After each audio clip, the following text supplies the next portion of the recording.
Bismillah, alhamdulillahilladzi la haula wala quwata illa billah, wallahu ala kulli syai'in qadir. Asyhadu an la ilaha illallah wahdahu la syarikalah wa asyhadu anna Muhammadan abduhu wa rasuluh la nabiyya ba'da. Pertama-tama dan yang paling utama, marilah puji syukur kita atas kehadiran Allah Subhanahu wa taala, karena dengan berkat kudrah dan iradahnya hari ini kita masih diberikan kesempatan, yaitu sehat badan dan sehat pikiran, sehingga kita bisa sama-sama berkumpul pada kegiatan hari ini, yaitu seminar tentang budaya positif. Nah, selanjutnya selawat beriring salam, marilah sama-sama kita sanjung-sanjungkan kepangkuan alam Nabi besar Muhammad SAW. Karena perjuangan beliau, hari ini kita bisa merasakan dunia yang penuh dengan ilmu pengetahuan dan teknologi yang canggih. Nah, penghormatan saya kepada Ibu Kepala Sekolah SMP Negeri 2 Samudra, kepada Ibu Wakil Kepala Sekolah, beserta staf dan jajarannya, dan yang paling saya banggakan seluruh guru Dewan Guru yang berhadir sebagai peserta seminar hari ini tentang penyebaran pemahaman dan penerapan pengalaman budaya positif. Nah, ibu-ibu, jadi tadi ibu-ibu kan baru siap mengajar di kelas ya, otomatis suasana kelas, anak-anak yang dalam kelas dengan kondisi yang luar biasa tadi. Nah, untuk lebih fokus, mari sama-sama kita mindfulness ya. Nah, sekarang saya mau mindfulnessnya untuk kita lebih fokus. Jadi ibu-ibu sekalian, coba ibu-ibu tarik nafas 3 kali dalam-dalam, habis itu jangan ditahan Bu ya, tapi dikeluarkan. 1, 2, 3, mari Bu, sama-sama kita tarik nafas. Lepaskan dengan pelan-pelan. Tarik nafas lagi Ibu. Lepaskan dengan pelan-pelan. Sekali lagi Ibu. Iya, ini kita agak lebih lega. Gimana Ibu, udah merasa lebih lega? Alhamdulillah. Nah, langsung ya kita lanjut pada kegiatan kita. Nah, di sini saya Nur Afnita, CGP Angkatan 11 Kabupaten Aceh Utara, akan memaparkan tentang penyebaran pemahaman diri dan penerapan pengalaman budaya positif. Oke, yang pertama di sini, konsep inti dari budaya positif itu ada 8 poin ibu-ibu. Yang pertama itu perubahan paradigma belajar. Yang kedua, disiplin positif. Yang selanjutnya, nilai-nilai kebajikan. Kemudian ada kebutuhan dasar manusia, motivasi perilaku manusia, posisi kontrol guru, keyakinan kelas, dan yang terakhir itu ada segitiga restitusi. Nah, saya yakin ibu-ibu di sini semua, kita sebagai guru pasti sudah punya konsep inti ini semua. Cuman mungkin kita masih agak sama-sama dalam membedakan ke-8 hal ini. Oke, yang pertama pembelajaran dengan paradigma baru. Udah. Baik Ibu, kita lihat dulu apa itu pembelajaran dengan paradigma baru. Nah, pembelajaran dengan paradigma baru merupakan pembelajaran yang dirancang berdasarkan prinsip pembelajaran berdiferensiasi, sehingga peserta didik belajar sesuai kebutuhannya berdasarkan tahap perkembangan sesuai dengan teori psikologi modern untuk mewujudkan profil pelajar Pancasila. Nah, di sini kita ketahui bahwa pembelajaran yang berdiferensiasi itu yaitu pembelajaran yang menyesuaikan dengan gaya belajar murid, dengan kebutuhan murid. Nah, tapi bukan berarti di sini guru harus mengikuti tiap-tiap anak. Itu nanti akan kita bahas di slide selanjutnya Ibu ya. Nah, seperti apa profil pelajar Pancasila itu? Kita ketahui bahwa profil pelajar Pancasila itu ada 6. Yang pertama, berbineka, kebinekaan global. Yang kedua, beriman bertakwa kepada Tuhan Yang Maha Esa dan berakhlak mulia. Yang ketiga, bergotong royong. Yang keempat, diharapkan murid itu bisa mandiri. Yang kelima, bernalar kritis. Dan yang keenam, kreatif. Nah, selanjutnya Ibu, kita lihat miskonsepsi tentang teori kontrol. Nah, di sini kita sering miskonsepsi terhadap teori kontrol itu. Yang pertama, ilusi guru mengontrol murid. Nah, ini yang miskonsepsinya ya. Kita sering salah pemahaman bahwa ilusinya guru mengontrol murid. Yang kedua, bahwa semua penguatan positif, efektif, dan bermanfaat. Yang selanjutnya, bahwa kritik dan membuat rasa bersalah mampu menguatkan karakter. Yang terakhir, ilusi bahwa orang dewasa berhak memaksa. Nah, ini adalah miskonsepsi, konsepsi yang sering kita jalankan, kita pikirkan. Yang misalnya seperti tadi, bahwa orang dewasa berhak memaksa. Nah, posisi kita sebagai guru, kita sering berpikir bahwa sepertinya kalau kita paksa, karena kita guru, orang dewasa bisa memaksa anak-anak. Tapi sebenarnya itu bukan, itu adalah miskonsepsi. Yang kedua, contoh yang kedua, kita sering membuat anak-anak merasa bersalah. Karena kita pikir dengan kita membuat anak merasa bersalah, maka dia akan mengikuti dan menuruti apa yang kita inginkan, apa yang kita suruh. Nah, itu juga termasuk dalam miskonsepsi, Ibu. Selanjutnya, bagaimana cara mengubah paradigma stimulus respon pendekatan teori kontrol? Nah, di sini Ibu bisa melihat stimulus responnya. Realitas kebutuhan kita sama, realitas kebutuhan kita berbeda. Nah, pada stimulus respon di sini kita melihat bahwa kebutuhan kita itu sama. Tapi pada teori kontrol, kebutuhan kita itu berbeda-beda. Maka jadi kan mengubah paradigmanya, menjelaskan stimulus responnya biasanya terjadi teori kontrol yang diharapkan. Baik, sekarang kita melihat bagaimana mengubah paradigma stimulus respon menjadi pendekatan teori kontrol. Nah, ibu-ibu bisa lihat di sini, ini ada dua tabel yang sebelah. Yang pertama ini stimulus respon, yang kedua teori kontrol. Nah, stimulus respon ini hal yang terjadi pada keadaan kita. Yang kita harapkan yaitu teori kontrol. Nah, seperti apa? Yang pertama, realitas ataupun kebutuhan kita sama. Padahal pada dasarnya pada teori kontrol itu kebutuhan kita itu berbeda-beda. Nah, kita kan sering berpikir bahwa setiap kebutuhan kita itu sama. Padahal pada teori kontrolnya itu kita semua berbeda. Yang kedua, semua orang melihat hal yang sama. Teori kontrolnya setiap orang memiliki gambaran yang berbeda. Kita kan sering menganggap bahwa semua orang itu melihat hal yang sama. Padahal ketika kita melihat setiap individu itu, dia memiliki gambaran yang berbeda terhadap suatu benda ataupun suatu keadaan. Kadang-kadang keadaan misalnya si A dia merasa bersedih karena ada masalah ini. Yang kita lihat sama juga orang lain juga merasakan hal. Padahal kita sering berpikir kayak gini, itu kan masalah sepele. Padahal tidak seperti itu, karena setiap gambaran itu berbeda. Dia punya masalah, mungkin masalah yang dia hadapi tidak sama dengan kemampuan kita. Makanya setiap masalah orang itu, setiap gambaran itu tetap berbeda. Yang ketiga, kita mencoba mengubah orang agar berpandangan sama dengan kita. Pada teori kontrol, kita berusaha memahami pandangan orang lain tentang dunia. Nah, ini jelaskan bukan? Yang selanjutnya, perilaku buruk dilihat sebagai suatu kesalahan.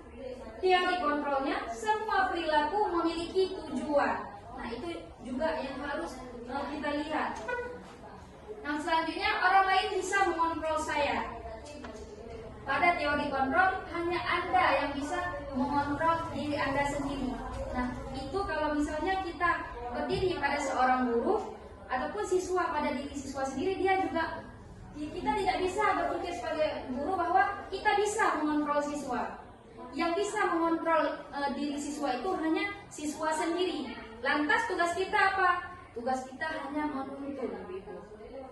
Selanjutnya, Saya bisa mengontrol orang lain, Anda tidak bisa mengontrol orang lain. Begitu juga posisi kita sebagai guru, kita tidak bisa mengontrol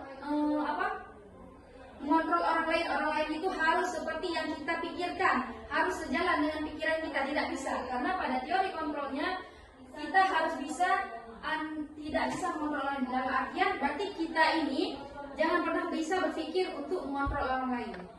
Selanjutnya, pemaksaan ada pada saat bujukan gagal. Teori kontrolnya kolaborasi dan konsensus menciptakan pilihan-pilihan baru.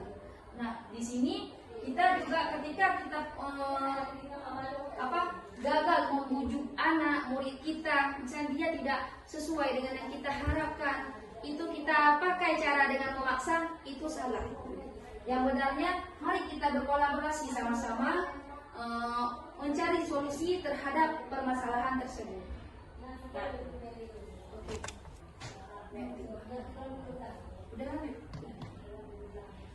Oke, Ibu, selanjutnya disiplin positif. Nah, ini disiplin positif.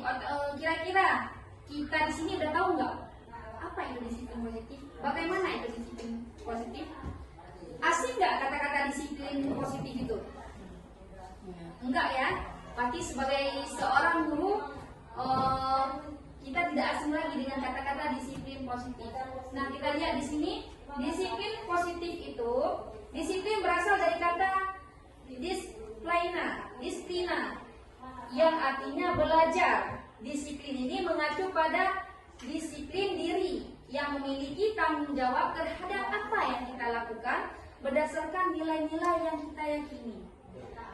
Terus disiplin positif itu apa? Disiplin positif itu merupakan salah satu cara penerapan disiplin yang bertujuan untuk mengubah kesadaran serta memberdayakan peserta didik tanpa imbalan ataupun penghargaan, tanpa reward, tanpa ancaman, dan tanpa hukuman.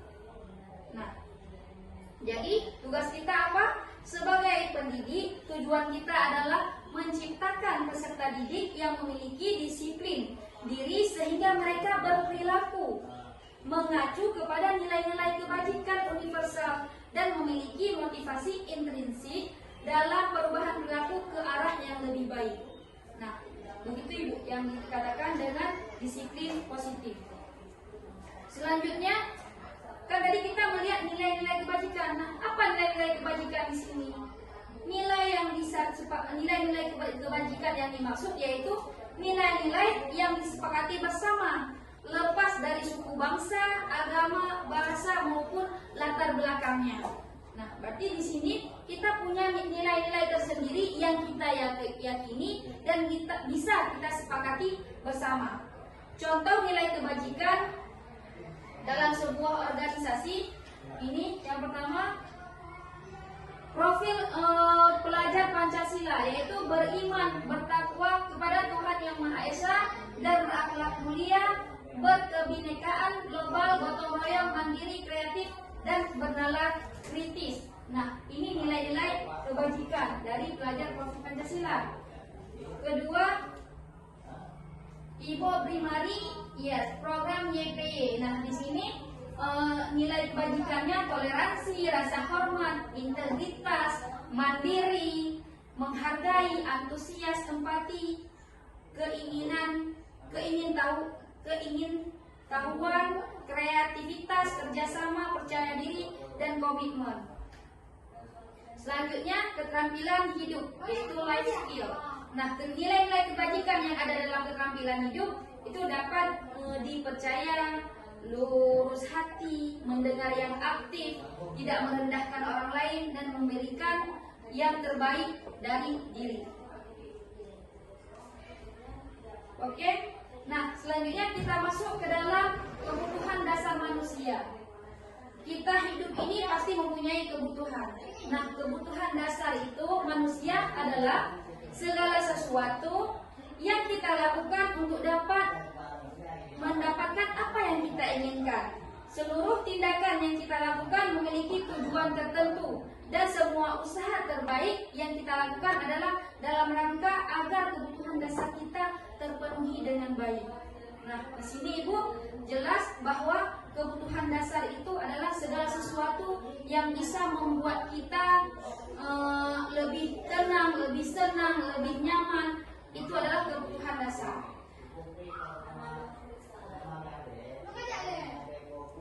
Apa kebutuhan dasar kita? Ada 5 kebutuhan dasar pada manusia. Yang pertama itu kebutuhan dasar akan bertahan hidup. Nah, seperti apa? Apa kebutuhan dasar bertahan hidup? Seperti makanan, pakaian, tempat tinggal, keamanan, dan kesehatan. Itu untuk kebutuhan itu adalah kebutuhan untuk kita bertahan hidup. Yang kedua, kasih sayang dan rasa diterima. Seperti apa kebutuhan ini? Kebutuhan rasa diterima, dipedulikan, berbagi, kerjasama, menjadi bagian dalam kelompok. Itu menjadi sebuah kebutuhan kasih sayang. Nah, kita seperti kita di sini, bagaimana supaya kita bisa diterima sama orang? Bagaimana kita bisa dihargai sama orang lain? Nah, tentu dalam mencapai sebuah kebutuhan itu kita melakukan sesuatu yang memang bisa dihargai oleh orang lain. Misalnya bersikap sopan, ataupun membuat orang lain senang dengan kita sering memberikan senyuman, mungkin itu bisa membuat orang lain senang. Itu termasuk ke dalam kasih sayang dan rasa diterima. Yang selanjutnya, penguasaan. Kebutuhan penguasaan ini seperti apa? Yaitu harga diri, keinginan untuk dianggap, memimpin, berprestasi, diakui dan didengarkan. Selanjutnya, kebebasan. Kebutuhan kebebasan itu seperti apa? Mandiri, memiliki pilihan, mencoba hal baru, mampu mengendalikan arah dirinya. Dan selanjutnya yang terakhir, kebutuhan dasar manusia itu kesenangan, bermain, humor, antusias, dan tertawa. Nah, di sini kalau misalnya kita lihat kebutuhan dasar ini, kita sebagai guru harus tahu. Kenapa? Karena ketika kita berhadapan dengan siswa kita, 5 kebutuhan dasar ini harus kita lihat dari siswa kita. Kadang-kadang siswa kita di kelas itu pagi-pagi dia sudah berbuat, misalnya udah ribut sana, loncat sini, loncat sana, cari perhatian. Kadang-kadang ada anak yang termenung duduk di belakang. Nah, itu di situ kita harus lihat dulu sebenarnya kebutuhan dasar dia tercapai nggak? Mungkin dia seperti itu karena belum makan. Oke. Tadi saya udah jelaskan 5 kebutuhan dasar pada manusia. Nah, sekarang ini nih, kita sebagai guru seringkali di kelas kadang-kadang kita melihat anak-anak ataupun melihat anak-anak yang tidak aktif, kadang terdiam, kadang ada anak yang merengut, kadang anak-anak yang suka cokeh-cokeh kawan.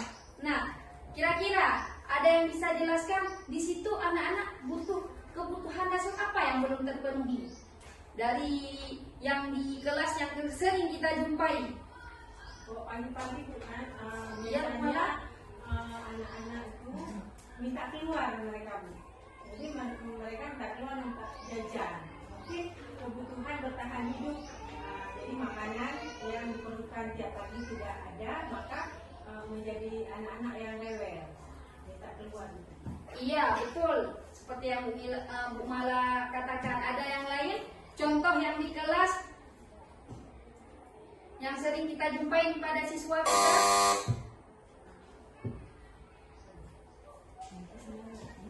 Ada ibu? Baik, Bu Yus, silakan Bu Yus.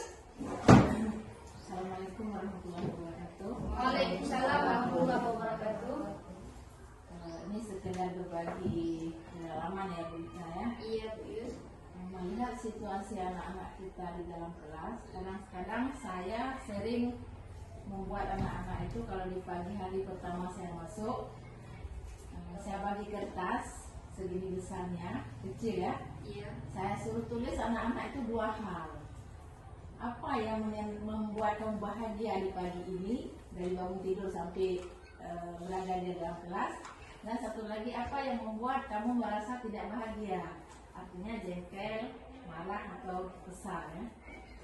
Dari jawaban anak-anak, kita bisa mengetahui apa alasan mereka melakukan sesuatu hal di dalam kelas itu. Kadang-kadang dari jawaban mereka itu ada yang menjawab mereka tadi pagi kena marah di rumah, itu hal yang menjengkelkan. Ada yang buat mereka bahagia, dapat uang jajan lebih.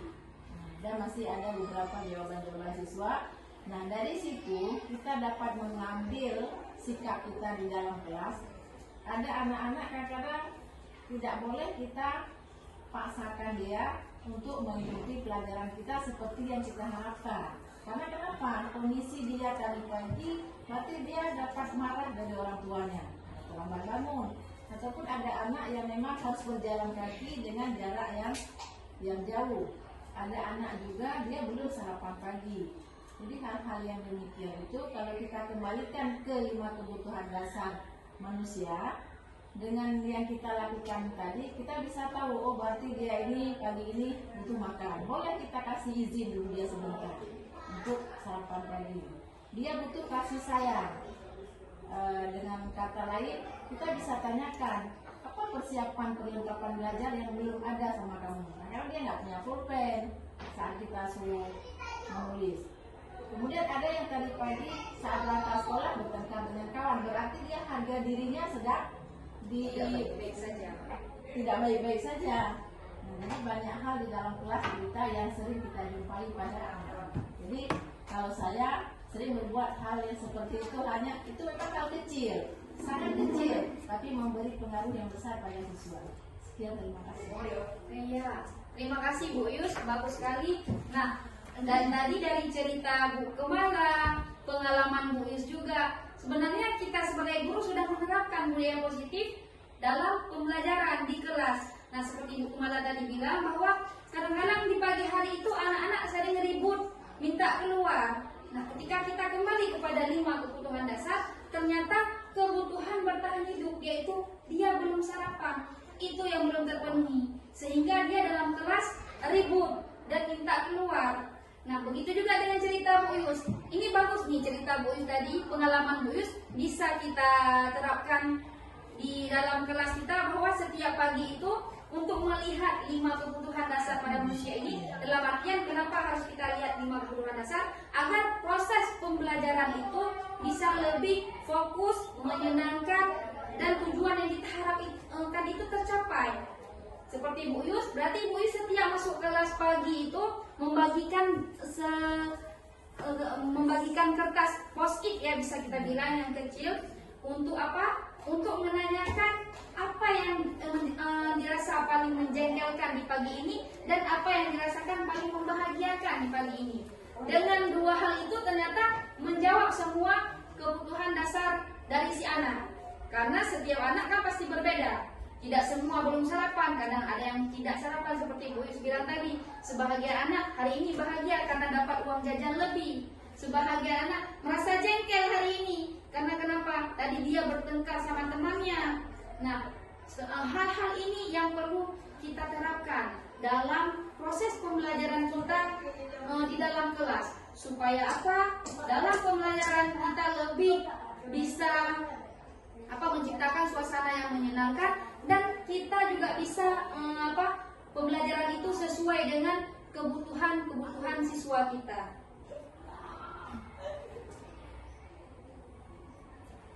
Oke Bu, selanjutnya kita lanjut ke motivasi perilaku manusia. Bentar ya Kak. Nanti kalau misalnya baik Ibu-ibu, sekarang kita masuk ke dalam motivasi perilaku manusia. Nah, di sini motivasi perilaku itu ada 2. Yang pertama motivasi ekstrinsik, yang kedua ada motivasi intrinsik. Yang ekstrinsik ini berasal dari luar diri kita, dan yang intrinsik dari dalam diri kita. Nah, seperti apa? Contohnya untuk menghindari ketidaknyamanan atau hukuman. Nah, itu kan motivasi yang timbul akibat efek dari luar. Misalnya kita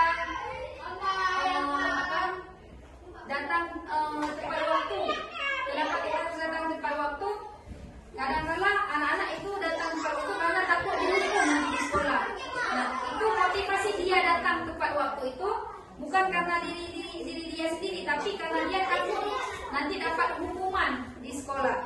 Nah, itu termasuk ke dalam motivasi ekstrinsik. Yang kedua, untuk mendapatkan imbalan penghargaan dari orang lain. Nah, sering kadang-kadang anak-anak belajar, misalnya belajar supaya dia ini karena orang tua saya katanya kalau saya dapat juara 1, saya dibelikan handphone contohnya. Nah, itu yang memotivasi dia bukan dari dalam diri dia, tapi karena karena ekstrinsik tadi didorong dengan imbalan HP sehingga dia mau belajar giat. Nah, motivasi intrinsik itu seperti apa? Untuk menjadi orang yang mereka inginkan dan menghargai diri sendiri dengan nilai-nilai yang mereka percayai. Nah, contohnya tadi itu nyambung dengan adanya budaya positif tadi ini yang kita harapkan adalah motivasi intrinsik yang akan timbul dari anak-anak kita. Kenapa? Seperti datang tepat waktu. Itu karena dia mau menghargai dirinya, menghargai orang lain, dan menghargai waktu. Di situ bukan karena takut dihukum, takut disuruh ini, takut disuruh berdiri, bukan itu. Tapi karena dia ingin dihargai, ingin menghargai diri sendiri, menghargai guru. Karena kata guru ini di sekolah tata tertib kita masuk pada jam 7.30. Anak-anak datang dengan tanpa ada dorongan dari luar, tapi dari dalam diri dia. Nah, itu berarti motivasi intrinsik. Begitu juga dengan anak-anak tadi yang saya katakan contohnya dia belajar ingin juara 1. Kenapa? Karena dia ingin masa depan dia itu lebih cerah. Dia ingin nanti suatu saat dia bisa memberikan manfaat kepada orang lain. Nah, itu motivasi dalam diri dia, bukan motivasi dari intrinsik tadi. Selanjutnya, nah, di sini selanjutnya ada hukuman, konsekuensi, dan restitusi. Kira-kira ibu-ibu ada yang tahu nggak apa perbedaan hukuman, konsekuensi, dan restitusi? Ada yang bisa menjelaskan antara ketiga hal ini ataupun ketiga-tiganya sama? Beda ya. Ada yang ingin menjelaskan apa nih hukuman, konsekuensi, restitusi? Di sini udah ada pengertiannya. Cuman kita lebih contoh. Ada yang ingin memberikan contoh? Hukuman itu seperti apa? Yang sering kita jalankan, kita berikan di sekolah misalnya. Iya.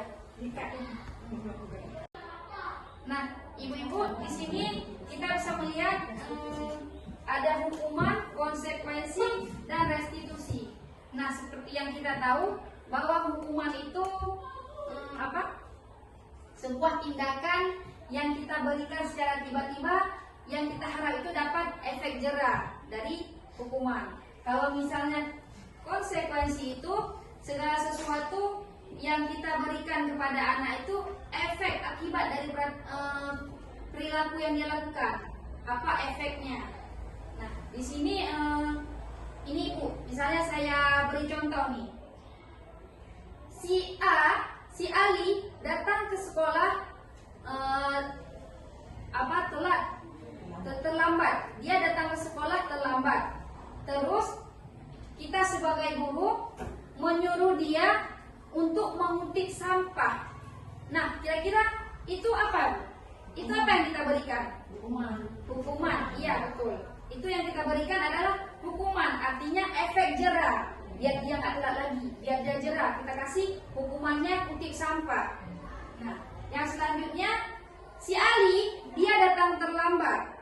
Nah, ketika dia datang terlambat, sang guru menyangkanya dan berkata, kenapa Ali hari ini datangnya tidak tepat waktu? Terus sang guru menyuruh si Ali untuk masuk ke dalam kelas. Namun di dalam kelas ada Ibu Lina dalam kelas.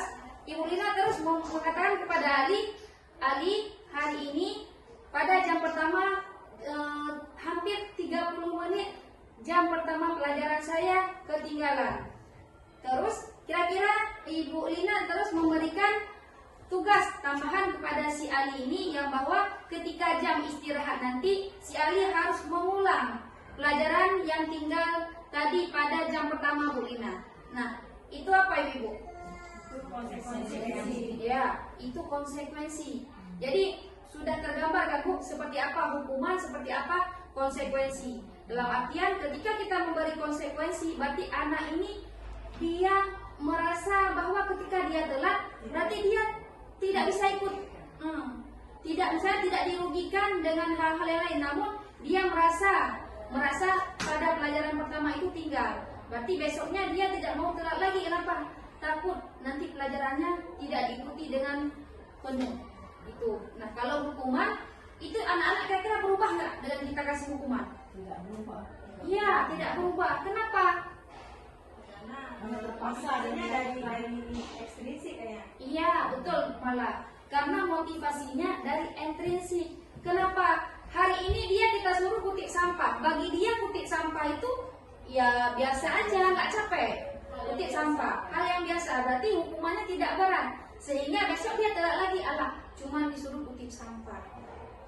Jadi di sini nggak ada memberikan kesadaran kepada dia akan sesuatu yang berefek kepada dia. Nah, selanjutnya ada restitusi. Nah, siapa yang di sini yang bisa menjelaskan apa itu restitusi?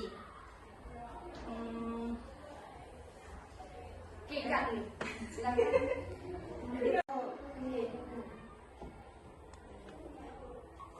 Sebenarnya dua-dua aja sih. Iya. Nanti gabung sih. Oke. Lanjut, Bu. Assalamualaikum warahmatullahi wabarakatuh. Waalaikumsalam warahmatullahi wabarakatuh. Saya mohon maaf apabila ada kesalahan. Sebenarnya saya tahu kalau restitusi itu sendiri adalah proses menciptakan kondisi bagi murid untuk memperbaiki kesalahan. Nah, biasanya seorang guru akan menanyakan permasalahan apa ada si anak, kemudian akan menggali permasalahan apa, kemudian akan mencari solusi, si anak akan mencari solusi sendiri, sehingga dia tidak malu dengan kalau kita kasih hukuman, dia tidak malu. Dia terdapat nilai-nilai kebaikan, dia tahu nilai-nilai apa yang dia Ya, baik, Malah terima kasih atas pendapatnya. Betul, betul Ibu. Malah seperti Iya, terima kasih Bu Kumala. Tadi Ibu Kumala sudah memaparkan apa itu restitusi. Betul seperti Ibu Kumala katakan bahwa restitusi ini proses menciptakan kondisi bagi murid untuk memperbaiki kesalahannya. Dalam artian di sini, proses restitusi itu kita melalui 3 tahap. Yang pertama, tahap menstabilkan identitas. Nah, ketika anak datang, dia telat, datang ke sekolah telat, kita menstabilkan identitas bagaimana? Hai Ali, hari ini Ibu lihat sepertinya Ali tidak agak sedikit telat ya Ali ya.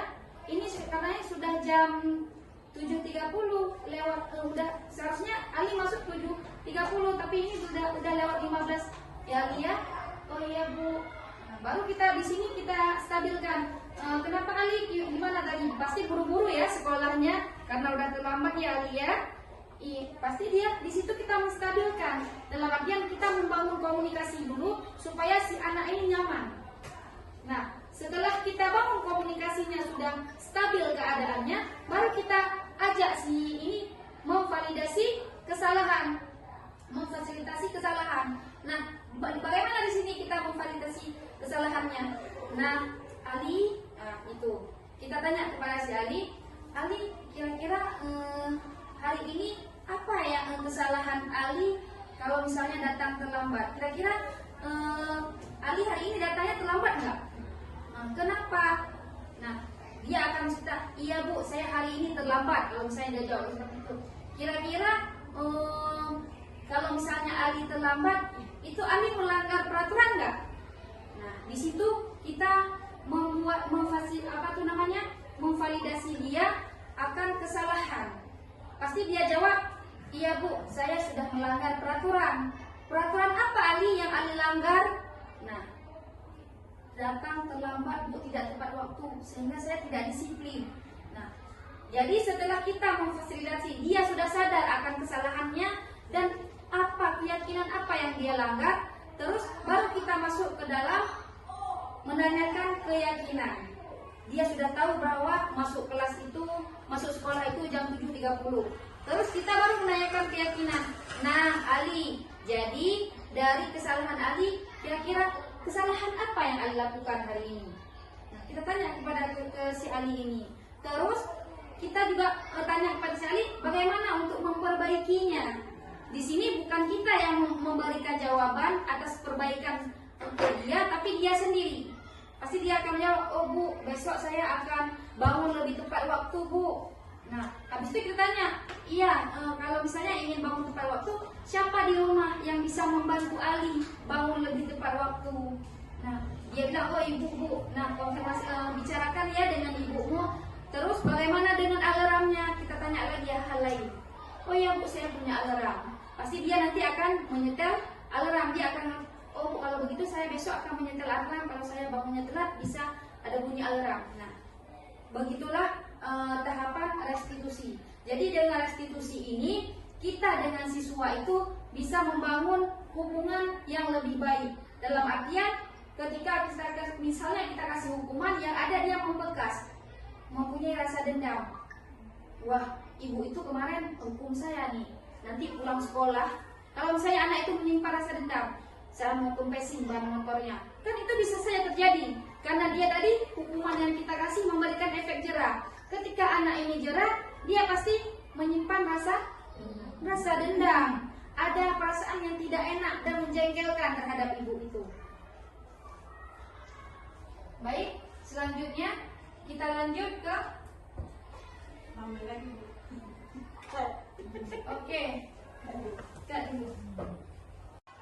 Oke. Baik ibu-ibu, tadi udah kita bahas tentang hukuman, restitusi, banyak tadi ya materi yang udah kita bahas. Pasti ini rasanya udah mumet ya. Masa dalam beberapa jam kita harus makan semua materi. Nah, sebenarnya materi yang udah saya jelaskan tadi itu emang makanan kita sehari-hari di dalam kelas, di sekolah yang sering kita laksanakan, baik itu bersama guru, kita berkolaborasi ataupun bersama anak-anak, bersama siswa kita. Nah, mari Bu, kita sekarang ice breaking dulu ya. Ice breakingnya sederhana aja, yang penting kita happy, tidak menuntut kesalahan ataupun kebenaran. Di sini yang penting kita happy, namanya aja ice breaking. Oke. Ice breakingnya yang pertama ini ada jawab serangkaian pertanyaan ya. Pertanyaan yang pertama itu, ada 50 bata dalam pesawat, jatuh satu, tinggal berapa ini Bu? 50. Oke, Bu Kumala, tinggal berapa?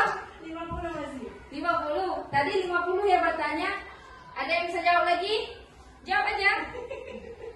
50 bata dalam pesawat, jatuh satu, tinggal berapa? 49. Iya, tinggal 49. Ada lagi? Ilmu matematika 49. 49. Oke, Bu Liza. Oke, kita tanya sama Bu Kumala dulu ya. Bu Kumala yang jawab tadi 50 ya. Kenapa Bu Kumala jawab 50? Ada 50 bata dalam pesawat. Iya. Satu jatuh ke lantai pesawat. Oke. Jadi tetap 50 lah. Oke. Tepuk tangan buat Bu Kumala. Berarti tinggal 50 ya. Bu Lisa 49 tadi ya jawabannya. Kenapa Bu Lisa 49? Ini Bu matematika nih. Pasti sesuai dengan matematikanya. Bata 50. Iya. Jatuh satu ya tinggal 49. Oke. Iya, jelas ya. Kalau misalnya bata 50 kan jatuh satu 49. Bu Liza tadi jawab 49 juga ya Bu Liza. Kenapa? Sama-sama ilmu matematika ya 50 pernah 1 ya 49. Oke. Baik Ibu. Berarti betul ya. Jawabannya 50 bata dalam pesawat, mau dimanapun batanya, kalau jatuh satu ya tetap tinggal 49. Oke, yang penting kita tersenyum ya. Selanjutnya, bagaimana cara masukin gajah ke dalam kulkas? Saya bisa bukan. Iya, silakan Bu Yus. Bagaimana cara masukkan gajah ke dalam kulkas? Dibuat kulkas yang besar baru dimasukkan gajahnya. Oke. Berarti dibuat dulu kulkasnya yang besar ya, baru masukin gajahnya. Oke, Bu Kumala? Kalau saya buka dulu. Kan cara adanya kan? Iya, caranya. Buka dulu kulkasnya, Dorong. kan masukin gajahnya. Iya. Ada lain? Bu Liza? Pertanyaannya kan gajah itu nggak mesti mati, nggak mesti hidup. Jadi gajahnya dipotong-potong, masukin ke dalam kulkas. Kan gajah mati nggak mesti hidup. Itu yang lebih masuk akal. Iya, baik.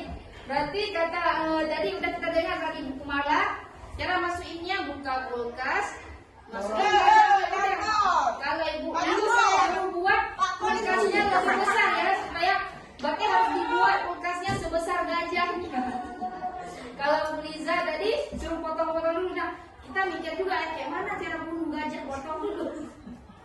Nah, oke, berarti betul ya, semua betul. Caranya itu kan di sini tanya bagaimana cara masukinnya. Kan nggak tahu, nggak dituntut harus muat atau enggak. Ya tinggal buka masukin aja, nggak muat ya terserah. Oke, yang ketiga, bagaimana cara masukin jerapah ke kulkas?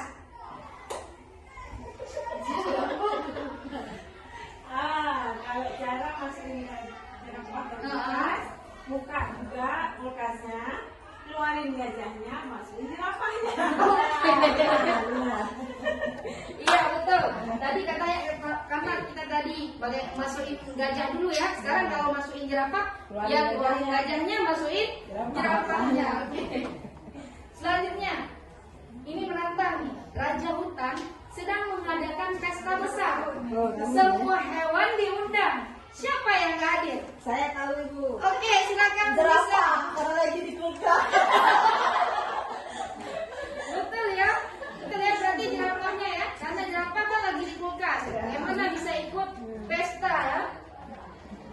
Oke, selanjutnya, terus nih, Bapak Tono mau menyeberang sungai yang katanya banyak buayanya, tapi Pak Tono bisa menyeberang sungai dengan selamat. Kenapa kira-kira? Buayanya kan ikut Oke. ke pesta. Ikut ke pesta. Ada lagi buaya, maka bisa nyebrang dengan selamat. Oke, betul, bisa. Betul ya. Karena tadi kan kita ikut cerita di atas ya. Gimana nggak selamat? Karena buayanya udah nggak ada, udah ke pesta. Oke nih, yang terakhir nih ya, Tapi dia pun bisa menyeberang. Akhirnya Pak Tono tetap mati. Kenapa? Nggak bisa berenang. Ketimpa sama batu bata, terus satu jatuh. Iya, betul. Nanti kita semua ya. Nanti betul. Karena kita ikut lagi ke yang tadi di atas. 50 bata jatuh satu, jatuhnya ternyata ke Pak Tononya. Oke, Ibu. Nah, gimana perasaannya? Sudah ini. Nah, yang kita harapkan dari ISDK ini bukan benar salahnya, tapi yang penting kita happy. Hilang bentuknya. Tadi dengar materi dengar aja. Nah, dengan adanya ISDK itu bisa membuat kita lebih tersenyum. Yang penting bahagia, Ibu. Oke, kita lanjut ya. Nah, ini tadi jawabannya. Oke. Sekarang kita masuk ke 5 posisi kontrol guru. Nah, saya rasa materi ini yang paling sering kita lakukan, yang paling bisa melekat dalam hati kita, dalam diri kita sebagai guru. Coba Bu Isna sebutkan apa 5 posisi kontrol guru. Yang pertama, Penghukum, iya penghukum, membuat merasa bersalah, teman, pemantau, dan manajer. Oke, kita lihat sekarang seperti apa penghukum itu. Nah, contohnya penerapan 5 posisi kontrol itu. Kasus pertama, siswa tidak memakai atribut lengkap saat upacara bendera. Nah, sebagai kita, kalau misalnya kita sebagai guru, ketika kita mengambil posisi kontrolnya sebagai penghukum, apa yang akan kita lakukan? Ini sebagai penghukum ini. Iya,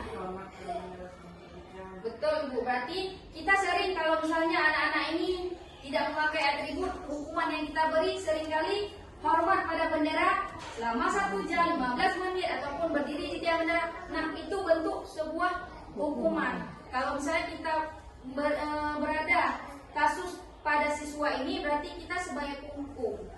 Yang kedua, berapa kali ini contohnya?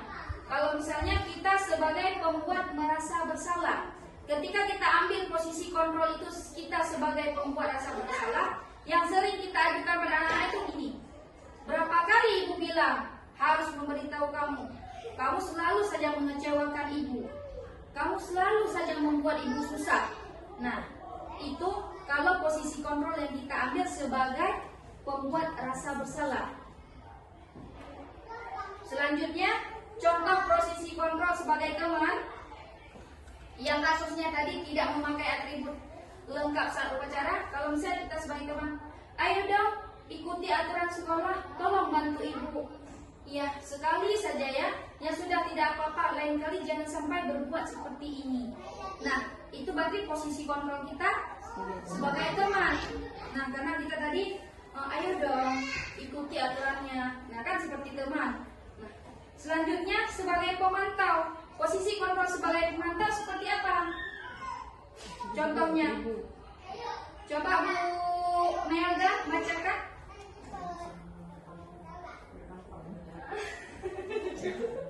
Oh itu enggak. Oh Mas Ali kan selain itu. Iya Melda.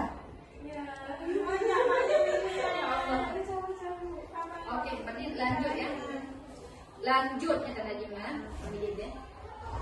Posisi yang sebagai pemantau itu contohnya seperti ini. Kalau anak tidak memakai atribut yang lengkap, kamu sudah melanggar peraturan sekolah. Kamu tahu konsekuensinya kan?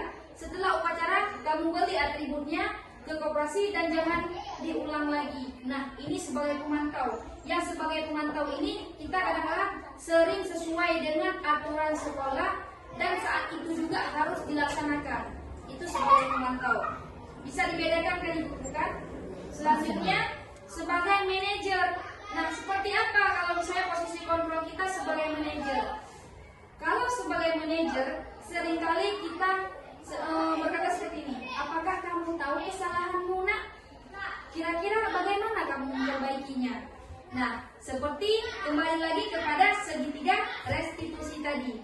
Sebagai manajer ini, kita sering menggunakan restitusi tadi. Segitiga restitusi dalam artian ketika kita mendapatkan sebuah masalah, langkah pertama menstabilkan identitas, langkah kedua kita menanyakan kesalahan dia. Artinya supaya dia sadar akan kesalahan yang dia lakukan. Yang ketiga yaitu menanyakan perbaikan dari kesalahan dia.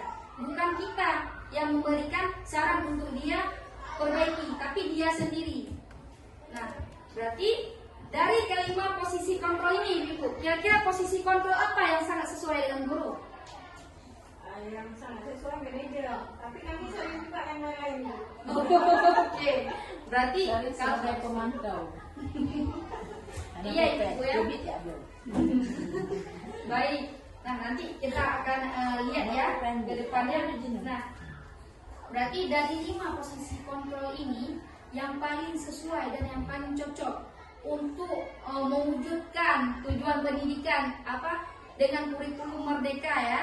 Ini yang paling cocok yaitu kita sebagai posisi kontrol yang kita ambil yaitu sebagai manajer, yaitu selalu ketika ada masalah menggunakan segitiga restitusi. Nah, ini ibu-ibu, ini saya punya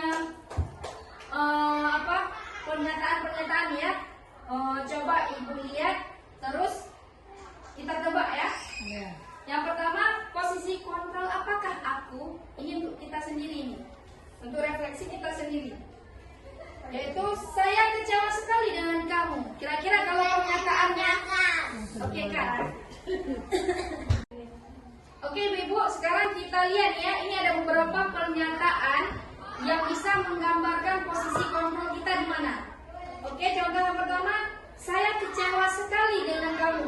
Kira-kira posisi kontrol apa itu? Membuat rasa bersalah. Oke, berarti membuat rasa Bersalah. iya. Selanjutnya, kamu tidak pernah benar melakukannya. Nah, itu posisi kontrol apa? Kamu tidak pernah benar melakukannya. rasa bersalah, Bu.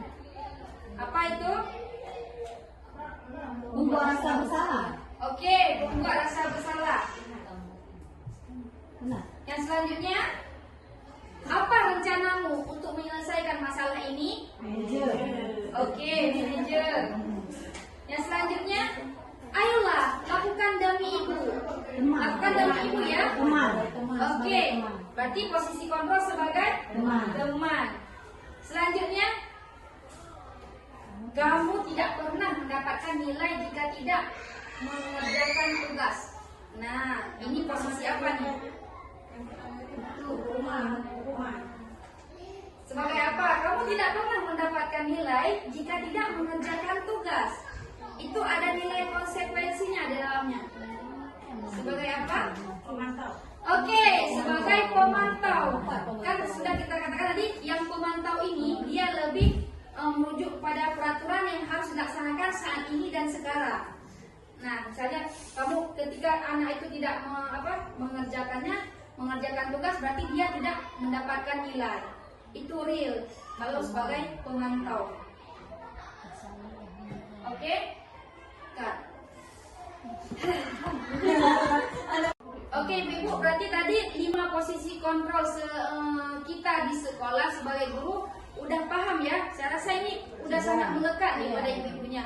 Cuman tinggal kita benahi kembali posisi kontrol apa yang harusnya seorang guru itu lakukan, yaitu posisi kontrol yang paling sesuai itu yaitu posisi kontrol sebagai manajer. Dalam artian setiap ada permasalahan yang kita lakukan itu dengan cara segitiga restitusi. Oke, sekarang kita masuk kepada keyakinan kelas. Nah, ada yang tahu di sini mengapa dikatakan keyakinan kelas, bukan peraturan kelas? Tahu. Iya, silakan Bu Ius. Kalau peraturan itu Kak.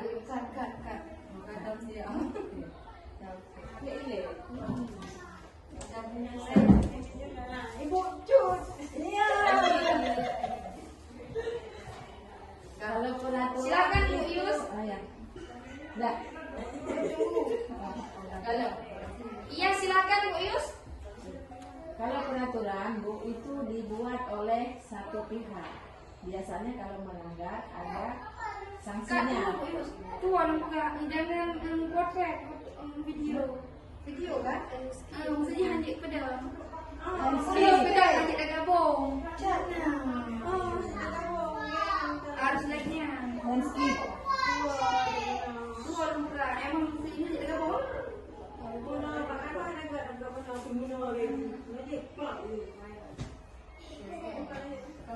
Oke, lanjut Ju. Dan skip. Kak.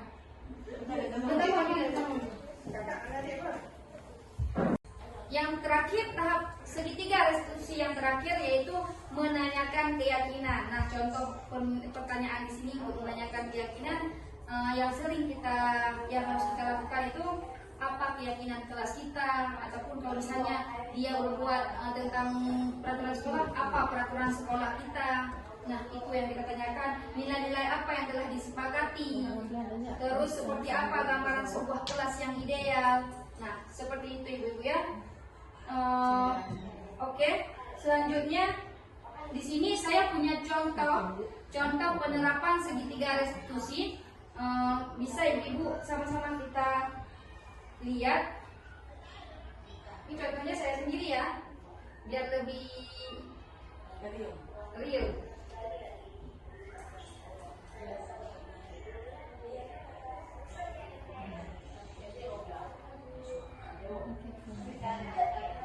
Nah, ini tahap menstabilkan identitas seperti yang saya katakan tadi.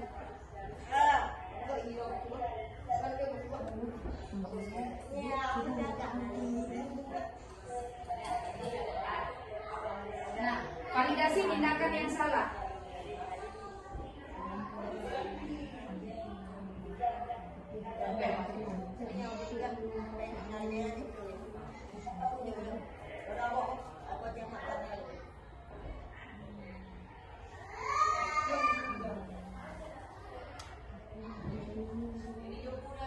Ini saat validasi tindakan yang salah itu kita tanyakan terus pertanyaan yang memang kesalahan-kesalahan dia apa, tapi dia sendiri yang memberitakan.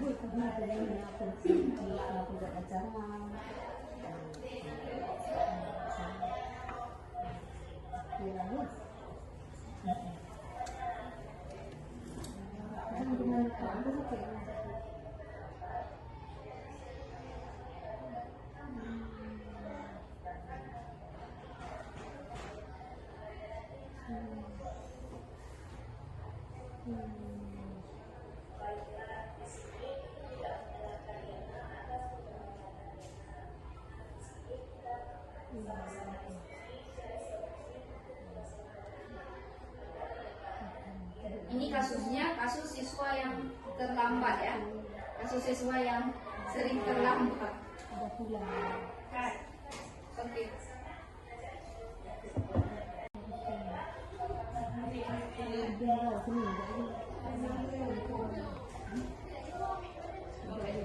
Kasih dulu ya.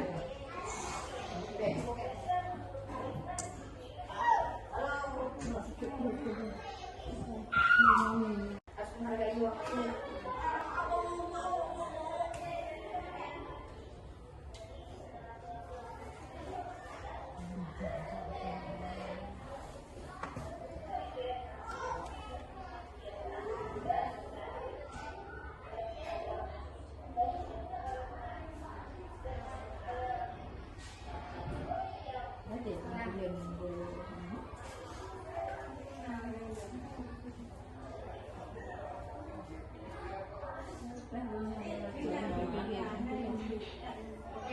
Ada ini aja.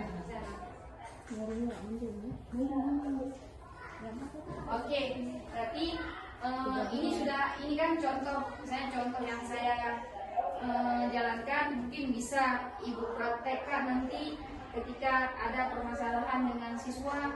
Coba kita mengubah pelan-pelan dari posisi kontrol sebagai penghukum ataupun pembuat rasa bersalah. Mari sama-sama kita coba ubah untuk menjadi ke posisi apa? Posisi apa tadi yang sangat sesuai? Manajer. Iya, sebagai posisi sebagai manajer. Nah, jadi ada yang bisa bacakan untuk pendukungnya? Coba Bu Liza, silakan Bu Liza. Dalam penerapan program disiplin positif, hendaknya guru memiliki standar kepribadian profesional dan sosial yang baik, di mana guru mampu merefleksi dirinya dalam posisi kontrol saat ini. Bagaimana perjalanan dirinya sebagai among, atau yang disebut dengan manajer, yang menuntun murid-muridnya menjadi insan yang mandiri, merdeka, dan bertanggung jawab. Baik, terima kasih Bu Liza. Jadi dari sekian yang sudah saya bahas tadi, di sini bisa kita simpulkan yang bahwa ketika budaya positif yang kita jalankan di sekolah itu bukanlah hal yang baru, bukanlah pendatang baru, tetapi kegiatan budaya positif yang kita jalankan ini memang sudah melekat pada diri kita. Yang penting kita di sini menjalankannya dengan komitmen dan mau berubah untuk lebih baik lagi. Seperti 5 posisi kontrol tadi, kita di sini sering menggunakan posisi kontrol sebagai penghukum ataupun sebagai pembuat rasa bersalah. Nah, di sini posisi kontrol yang ke-5-5-nya ini, ya alangkah baiknya sama-sama kita perbaiki, kita gunakan posisi kontrol yang terakhir, yaitu sebagai manajer dengan cara menggunakan segitiga restitusi. Sekian yang bisa saya sampaikan. Saya mau 1 orang ataupun 2 orang lah untuk memberikan refleksi atas pembelajaran yang kita dapatkan hari ini. Silakan ibu-ibu, siapa yang ingin memberikan refleksi atas pembelajaran kita hari ini? Kak. Oke, Kak. Terhadap pembelajaran kita hari ini, silakan Bu Yus. Ya, terima kasih Ibu Nur Agnita kesempatan yang Ibu berikan pada saya dalam mengikuti webinar apa seminar? Bisa. Webinar hari ini saya mendapatkan ilmu yang sangat bermanfaat. ternyata selama ini yang kita lakukan di sekolah itu banyak sudah menerapkan disiplin-disiplin positif, tapi banyak kesalahan yang kita lakukan.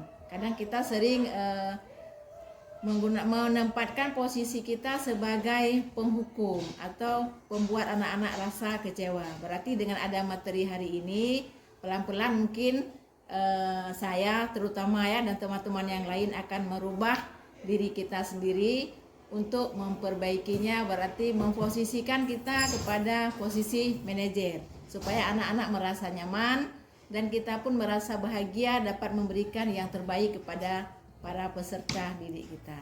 Jadi sekian, terima kasih. Ya, makasih Bu Ius. Assalamualaikum warahmatullahi wabarakatuh. Waalaikumsalam warahmatullahi wabarakatuh. Saya sangat senang sekali ya pada pagi menjelang siang ini Ibu Nur Afnita telah memberikan banyak ilmu kepada kami, khususnya masalah budaya positif. Nah, sangat menyenangkan paparannya dan ice breaking-nya juga tadi bagi saya hal yang sangat menarik. Terima kasih pada Bu Nur Afnita. Iya, makasih. Hendaknya guru memiliki standar kepribadian, profesional, dan sosial yang baik, di mana guru mampu merefleksi dirinya dalam posisi kontrol saat ini. Bagaimana perjalanan dirinya sebagai among atau yang disebut dengan manajer yang menuntun murid-muridnya menjadi insan yang mandiri, merdeka, dan bertanggung jawab. Baik, terima kasih. Baik, berarti untuk pembelajaran hari ini, kegiatan seminar kita hari ini, ibu-ibu, saya harap dengan pembelajaran ini kita bisa sama-sama saling belajar, bisa sama-sama kita terapkan di dalam kegiatan kita di dalam kelas, di sekolah. Itu harapan saya. Semoga pembelajaran hari ini bermanfaat untuk ibu-ibu semua. Apabila ada yang salah, saya Nur Afnita mohon maaf atas segala kesalahan dan kesilapan. Terima kasih atas waktunya hari ini. Sekian, wassalamualaikum warahmatullahi wabarakatuh.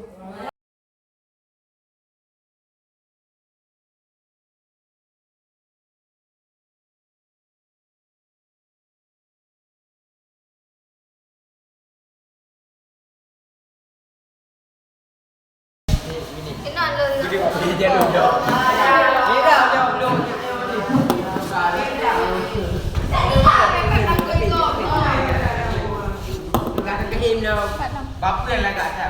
Ada. Boleh. Oh, boleh. Satu lagi.